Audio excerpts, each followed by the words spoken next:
अमरीकी वज़ीर ख़ारजा Marco Rubio गजा में जल्द जंग बंदी मुआहदे के लिए पुरुम्मीद। कहा, ख़ुसूसी एलची विटकॉफ गजा जंग बंदी मुआहदे के करीब हैं। हम पुरुम्मीद हैं कि अब किसी भी दिन हमारे पास जंग बंदी मुआहदा होगा। मुआहदे के तहत लाशों और निस्फ यरगमालियों को रिहा किया जाएगा। 60 दिन की जंग बंदी के अख्तिताम पर बाकी यरगमालियों को भी रिहा कर दिया जाएगा। गजा में जो कुछ हो रहा है उसका एक बहुत आसान हल है। तमाम यरगमालियों को रिहा करो, अपने हथियार डाल दो और हमास के लिए जंग खत्म हो जाएगी। गजा में भूख से दम तोड़ते बच्चों के लिए बेबी फार्मूला, खुराक और दवाएं ले जाने वाली कश्ती पर इस्राएली फोर्सेस का धावा। इमदादी सामान कब्जे में ले लिया, इमदादी कारकुनों को अगवा कर लिया। कश्ती इस्राएली बंदरगाह की तरफ ले जाई गई। हंजला नामी कश्ती इस्राएल की नाकाबंदी तोड़कर इमदाद गजा ले जाना चाहती थी। फ्रीडम फ्लोटिला कोलेशन की शेयर की गई लाइव स्ट्रीम वीडियो में देखा जा सकता है कि कम से कम 6 इस्राएली फौजियों ने इमदादी कश्ती पर धावा बोला, कब्जा किया। कश्ती में सवार कारकुन लाइफ जैकेट्स पहने, बाजू खौफ से हवा में बुलंद किए साथ बैठे हैं। गजा इमदाद ले जाने वाली कश्ती पर इस्राएली कब्जे का यह दूसरा वाकया है। 40 रोज कबल भी गजा इमदाद ले जाने वाली कश्ती को इस्राएली फौज ने कब्जे में ले लिया था।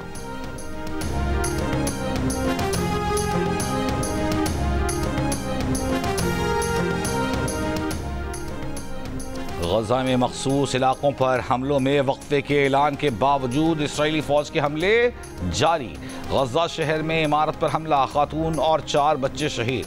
अरब मीडिया के मुताबिक सुबह से जारी इस्राएली हमलों में फ़लस्तीनी शहदा की तादाद 53 हो गई। शहदा में इमदाद के मुंतज़िर 32 फ़लस्तीनी भी शामिल। इस्राएली फ़ौज ने आज सेल बवासी, देर अल बलाह और गजा शहर पर हमलों में 10 घंटे के वक्फे का ऐलान किया है। मुत्तहिदा अरब इमारात का गजा में तैयारे से इमदाद गिराने का ऐलान। मुत्तहिदा अरब इमारात, उर्दन और बरतानिया मुश्तरका फ़ज़ाई इमदाद फराहम करेंगे। इमाराती वज़ीर ख़ारजा शेख अब्दुल्ला बिन ज़ायद का बयान। कहा, गजा में इंसानी बहरान ख़तरनाक हो चुका। गजा में भूख से बढ़ती अमवात पर शदीद आलमी दबाव के बायस इमदादी ट्रकों को गजा में दाखिल होने की इजाज़त मिल गई। मिस्र की रफ़ा क्रॉसिंग से मुतादिद ट्रक गजा में दाखिल हुए। इसराइल से पैदा करदा कहत के बायस गजा के 22 लाख अफराद खुराक और अद्वियात की किल्लत का शिकार। भूख की शिद्दत से 85 बच्चों समेत 127 अमवात हो चुकी। बच्चे निढाल, लागर, कहत से बेहोश।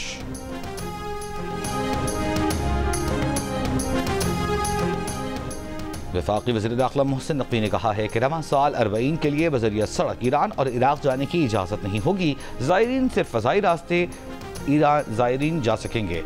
बज़रिया मोहसिन नकवी का कहना है कि दफ्तर ख़ारजा, बलूचिस्तान हुकूमत और सिक्योरिटी एजेंसियों से तवील मुशावरत के बाद हुकूमत के तहफ़्फ़ुज़ और नेशनल सिक्योरिटी के पेश नज़र ये फ़ैसला करना पड़ा। मोहसिन नकवी की वज़ीर-ए-आज़म शहबाज शरीफ से मुलाकात। वज़ीर-ए-आज़म को ज़ायरीन की नई पॉलिसी से मुतालिक ब्रीफिंग दी। वज़ीर-ए-आज़म ने ज़ायरीन के लिए खुसूसी परवाज़ों का इंतज़ाम करने की हिदायत कर दी। मुलाकात में बलूचिस्तान में अमन अमान की सूरत हाल पर भी ब्रीफिंग दी गई। वज़ीर-ए-आज़म की वज़ीर दाखिला को गवादर सेफ सिटी पर काम शुरू करने की भी हिदायत।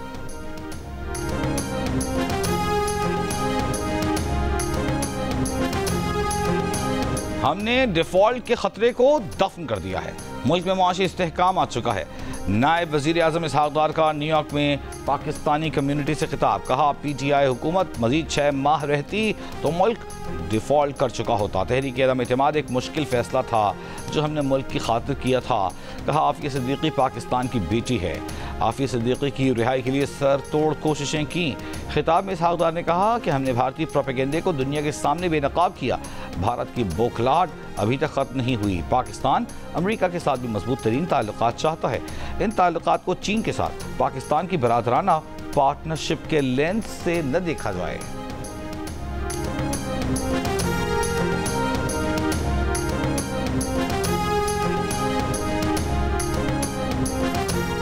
दो साल के दौरान मुल्क के 9 रीजनों में 5 अरब 78 करोड़ रुपए से ज़ायद मालियत की बिजली चोरी होने का इंकशाफ। पेशावर, हैदराबाद और लाहौर रीजन बिजली चोरी में सबसे आगे, इस्लामाबाद भी शामिल। ऑडिट दस्तावेज के मुताबिक बिजली चोरी कुंडे, मीटर टेम्परिंग और डायरेक्ट कनेक्शन के जरिए की गई। बिजली चोरी माली साल 2022-23 और 2023-24 के दौरान हुई। चीनी के मुमकिना बहरान पर काबू पाने के लिए हुकूमत ने कल शुगर मिल्स एसोसिएशन के नुमाइंदों को तलब कर लिया। इजलास वफाकी वजीर राना तनवीर की सदारत में होगा। चीनी की कीमतों के माहिदे पर अमल दरामद का जायजा लिया जाएगा। इजलास में secretary industries, chairman FBR, DGFIA और चारों सूबों के केन कमिश्नर्स भी शिरकत करेंगे। लाहौर में चीनी की खरीदारी के लिए शुगर मिल्स ने डीलर्स के लिए GST सर्टिफिकेट की शर्त रख दी। ज़राए के मुताबिक शुगर डीलर्स और होल सेलर्स की बड़ी तादाद सेल्स टैक्स रजिस्ट्रेशन से महरूम है।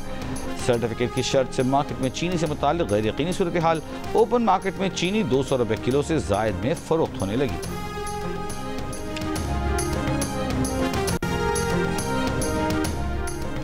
पहले जरगे में हुक्म देकर मुबैना तौर पर लड़की को कत्ल कराया, फिर खुद उसी का जनाजा पढ़ाया।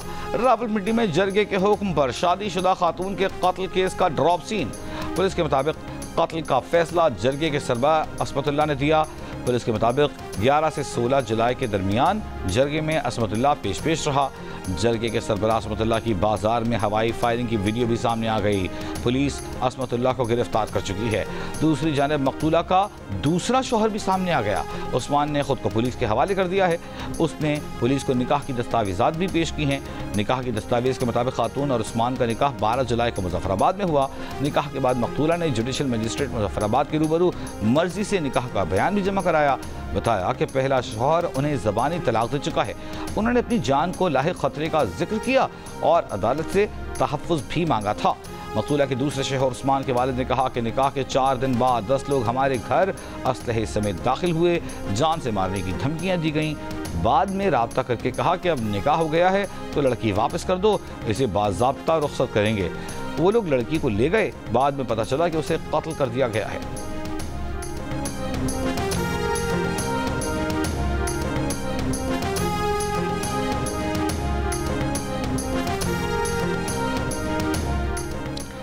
दयामर के सयाहती मकाम फेरी मेडोज़ में लैंडस्लाइडिंग के बाद फंसे तमाम सयाहों को अब तक रेस्क्यू न किया जा सका। ख़राब मौसम के बायस हेली सर्विस मुअत्तल। सयाहों को बजरिया रोड लाने में दुश्वारी का सामना। मलबा ज़्यादा होने के बायस मशीनों की तादाद बढ़ा दी गई। तर्जुमान गिलगित बल्तिस्तान हुकूमत का कहना है कि फेरी मेडोज़ में फंसे अक्सर सयाहों को रेस्क्यू किया जा चुका। मीनार के इलाके में दरियाए सिंध से खातून की लाश मिली है। लाश शाहराह बाबूसर में रैले में बहने वालों में से किसी की हो सकती है। गिलगित बल्तिस्तान में सैलाब से जाँ बहक अफराद की तादाद 10 हो गई। हुकूमती तर्जुमान के मुताबिक गिलगित बल्तिस्तान में सैलाब से 20 अरब रुपए का नुकसान हुआ। हुकूमत से ग्रांट का मुतालबा।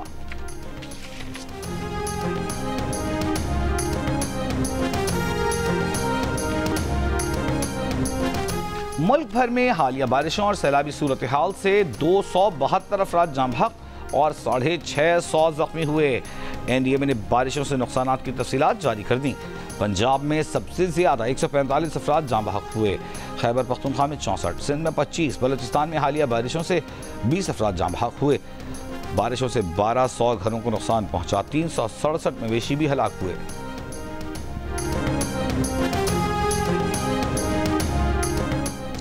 सानिया स्वात इंक्वायरी रिपोर्ट की सिफारिशात पर अमल दरामद के लिए महकमा दाखिला का IG खैबर पख्तूनख्वा को खत।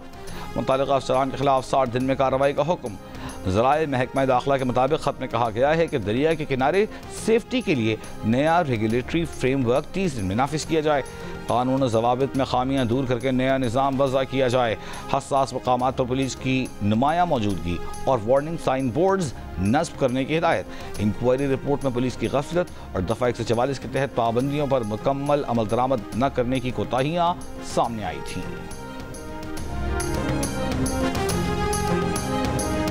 मुजफ्फराबाद में वज़ीर दाखिला मोहसिन नकवी की आवारान में दहशतगर्दों से मुकाबले में शहीद मेजर रब नवाज गिलानी के घर आमद। शहीद के वालिद और अहले खाना से ताज़ियत की, दुआए मग़फ़िरत की।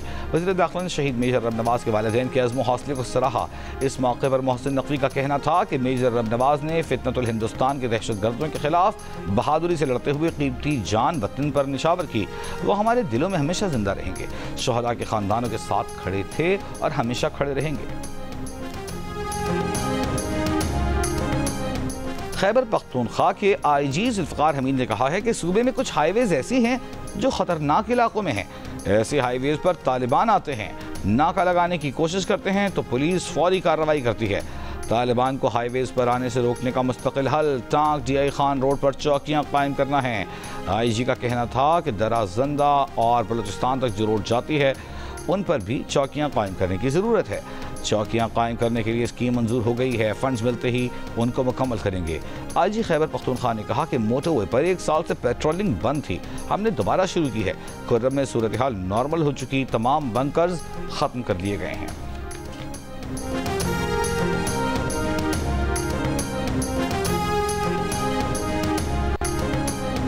वज़ीर आला पंजाब मरीम नवाज ने कहा है कि लोगों की तवक्कुआत की तरह परफॉर्मेंस को भी बढ़ाना है। साफ सुथरा पंजाब प्रोजेक्ट पर जायजा इजलास में कहा कि चंद अजला में सफाई से मुताल्लिक शिकायत का इजाला करेंगे। मजमूई तौर पर प्रोग्राम कामयाबी से जारी है, दुरुस्त काम न करने वाले कॉन्ट्रैक्टर्स को बाहर निकाल देंगे। मरीम नवाज ने हिदायत की कि सेफ सिटी कैमरों को सफाई की सूरत हाल जांचने के लिए इस्तेमाल किया जाए। इजलास के दौरान सूबे भर में मजीद 136 वेस्ट डिस्पोजल पॉइंट्स बनाने पर इत्तेफाक।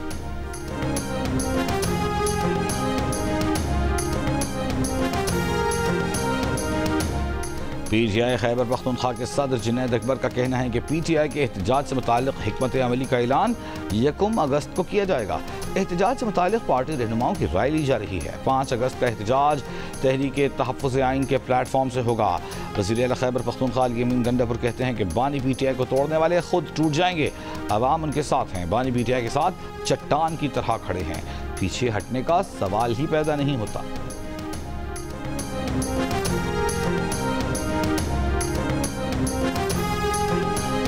आलमी बैंक का वफ्द येलो लाइन BRT मंसूबे और जाम सादिक पुल के करीब जारी तामीराती काम का दौरा। साइट ऑफिस आमद पर सीनियर वजीर शर्जील मेमन की वफ्द को तफसीली ब्रीफिंग। सूबाई वजीर ने कहा कि येलो लाइन BRT में सिर्फ इलेक्ट्रिक बसें चलें ताकि मंसूबा मुकम्मल तौर पर माहौल दोस्त हो। येलो लाइन शहरियों की नकलो हरकत को बेहतर बनाएगी और मुआशी सरगर्मियों को भी फरोग देगी। वफ्द का पब्लिक प्राइवेट पार्टनरशिप मॉडल में भी दिलचस्पी का इजहार।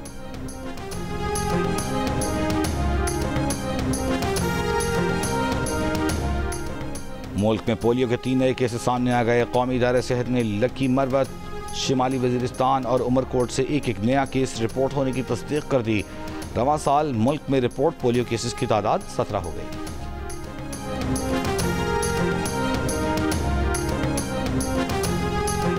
गवर्नर सिंध कामरान टिसोरी से MKM लेबर डिवीजन के 66 रुकनी वफ्द की मुलाकात। मजदूरों के मसाइल, रोजगार, फलाही इक़दाम और मुस्तक़बिल के लाहेमल पर तबादला ख्याल।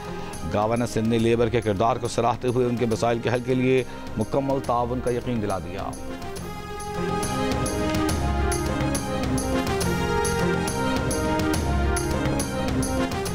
और पाकिस्तान स्पोर्ट्स बोर्ड ने इंटरनेशनल मुकाबलों में मेडल्स जीतने वालों के लिए इनामी रकम बढ़ा दी। ओलंपिक्स में गोल्ड मेडल जीतने वाले एथलीट को 3 करोड़ रुपए दिए जाएंगे। Silver medalist 2 crore, bronze medalist 1 crore रुपए इनाम का हकदार होगा। एशियन गेम्स, कॉमनवेल्थ गेम्स और वर्ल्ड चैंपियनशिप में मेडल जीतने पर भी इनामी रकम में इजाफा।